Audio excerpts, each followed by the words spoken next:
Hello guys, welcome back to another analysis in our channel. Our analysis today is going to be based on Arsenal's 3-1 victory over Manchester United.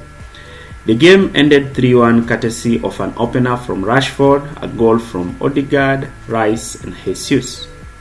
Mikel Arteta asserts himself again as one of the main challengers for the Premier League title this season, with an outstanding and remarkable tactical system. On the other hand, Erik ten Hag fails to win again at the Emirates, and he went on after the match complaining about the offside, the wrong angle and penalty on Højlund and the foul on Evans. Manchester United lined up in their default 4-2-3-1 system, with the home side lining up in a 4-3-3. We saw the return of Zinchenko and Gabriel in Arsenal's lineup, with Kai Havertz and Odegaard starting alongside Declan Rice in midfield, with Martinelli, Nketiah and Saka leading the line. On the other side, we saw Martial back into the starting 11, with Lindelof coming in for Varane and Eriksen coming in for Mason Mount in midfield to play alongside Casemiro. And this is how both teams lined themselves up. We are going to see how both teams played in and out of possession, and how each individual player contributed to his team. This was a great tactical matchup that only went dramatic in the last few minutes of the game, with Garnacho losing the ball to offside. So like, share and subscribe to this channel. So Arsenal were the first team, and this is because they had majority of possession. So we are going to look at how Arsenal played in possession. So during build-up, Saliba and Gabriel will drop alongside Ramsdale, with Manchester United pushing to press, with Bruno and Martial leading the press. Manchester United were pressing in a piston system. Immediately the ball would be played to the centre back. One forward will push forward while the other will tie up Declan Rice, who was the solo pivot during build-up. But Mikel started dropping Zinchenko in this position during build-up, with Anthony following him, and this would see Gabriel now free to receive the ball.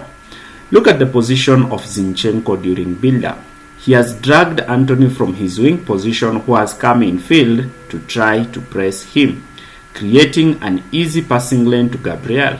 So when Gabriel would receive the ball, he would play the ball to Martinelli, who would go 1v1 against Wan-Bissaka.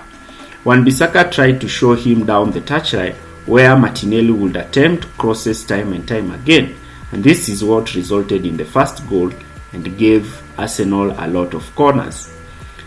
Now, in progressive phases of play, we saw Zinchenko inverting in midfield to play alongside Rice, further freeing Declan Rice down the left-hand side, where he would play the ball to Martinelli, who will be hugging the touchline ready, with Havertz occupying the half spaces, drawing Wan-Bissaka in. Now, in some instances, Rice would push forward, and since Martial was the solo pivot, Arsenal would shift to a back two, giving Ben White some license to move forward. And at times when Bruno Fernandes will push forward to join Martial in the press, Rice will be dropping in between the two centre backs and allowing Ben White to push forward. Odegaard will be pushing in this formerly known as the number 10 position, with Saka occupying the right half space, giving Ben White the license to move high up the pitch. And this is when we saw the triton of Saka, Odegaard and Ben White causing havoc to Manchester United, ensuring that Manchester United are constantly overloaded in the right hand flank.